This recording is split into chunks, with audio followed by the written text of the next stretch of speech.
Arctic Monkeys, Crying Lightning on Radio 1. It is the musical equivalent of what we think Harry Potter, anyway. I yeah, I'm pleased with that. I think it's a really cool, really cool song. Harry's kind of into his music, isn't he? We always imagine him to be anyway.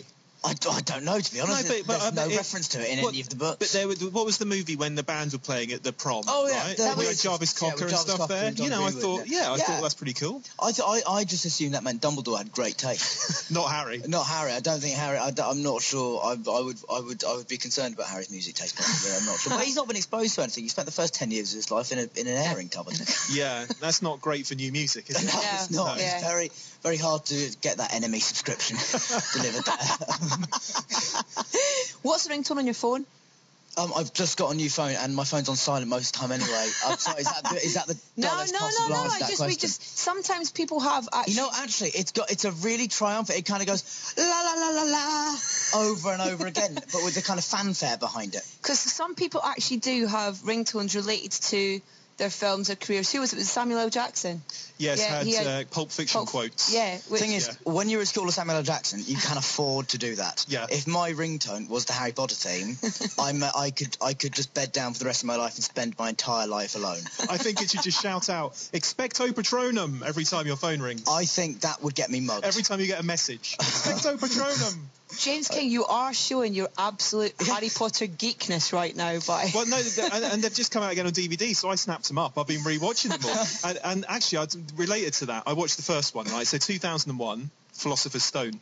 And I'm wondering how you look back on them now, because, I mean, okay, so 8 years isn't the longest time in the world, but obviously you've grown up a lot in that time. Yeah. Do you look back on those films fondly, or are you embarrassed, or what? I don't look back on them. I haven't. I can honestly say I haven't seen the first film since, when did it come out, 2001? Yeah. I haven't seen it since the second premiere. I haven't seen any of the films since, because normally we see the film twice, once in London, once in New York. Yeah. And I haven't seen any of the films since the last of the two premieres for each movie. I just don't watch them. It is an entirely destructive experience for me to watch them, because I just sit there and become a self-critical monster. Really? But to a point where it's not actually helpful, where it's just gratuitous. Yeah. Turn up at some family member's house at Christmas and you've got it on and you're like, put it off. No. You see that? Turn it off. You see, occasionally a friend will come round and just go, oh, let's watch Harry Potter. No, let's just not. Why don't you just be quiet for a while and we'll watch TV? I'm going to check your knowledge then. This is going to be hard. This is a Hogwarts end of term exam. Oh, very good. 4 questions. Okay. Just to see, how your memory's been over the last few years. Oh, crikey. What is the spell Harry used to dangle Ron upside down in the Order of the Phoenix? I have absolutely... Shall I tell you? Yeah. Levicorpus. Levicorpus. Okay, that was normally we only use like 3 spells in these films: Expelliarmus, Stupefy, and one other that I'm not used to any others. Okay, none of those are down here, so you're going to be in trouble. What curse does Harry attempt on Bellatrix Lestrange after she murdered? That is the Cruciatus curse. Yay! Yes, I do know that one. And I'm going to give you one more. What is the unforgivable killing curse? Avada Kedavra. Here we go. See? You're all right in the end there. Nothing to worry about. No, it's fine. Fine. I want to ask, I had a question and I've absolutely lost it. Oh, yeah, we asked Rupert this. I keep referring to you as your character names. It's terrible. No, don't worry, everyone does. It's terrible. Have you ever fancied one of the extras? Oh, loads. God, I was like, are you kidding? Are you joking? When I was like 14, I looked around the room and fell in love 10 times. What's the first song you bought? The first song I bought, I think, was Brimful of Asher by Corner Shop. Nice. Yeah, that remix? I think it probably was. Yeah. And that was like the first time I remember buying something and realising at the time that it was a pretty cool song. I still think it is. I think it's great. I can't believe I'm asking this song. Producer Andy has just highlighted it, which is, have you ever farted on set? I can't believe you're making me ask. No, but I farted on stage loads, and there is a wonderful moment of satisfaction after you kind of let one off silently when you think, I've just done that in front of 2,000 people and none of them know. You must get, Harry Potter fans around the globe kind of, shouting Harry after you, all that kind of... Have you ever had a sense of humour failure at any point where it's just gotten too much?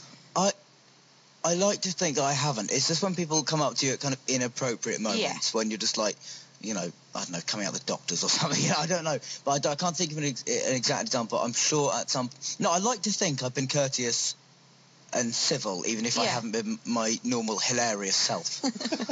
You are hilarious. I don't No, know what... thank you very much. No, I've been getting that more and more recently, and You I'm are, becoming and slightly this film, the embarrassed. new I feel, film's very, very funny as well. but now I feel I've got an expectation to be funny for the rest of my life, and it's not going to happen. I'm going to be miserable for a few years. I know it. Big night out or a quiet night in? Quiet night in. Really? Absolutely. I was going to ask Yeah. what your order is in the pub. Well, no, after can that. I say big night in?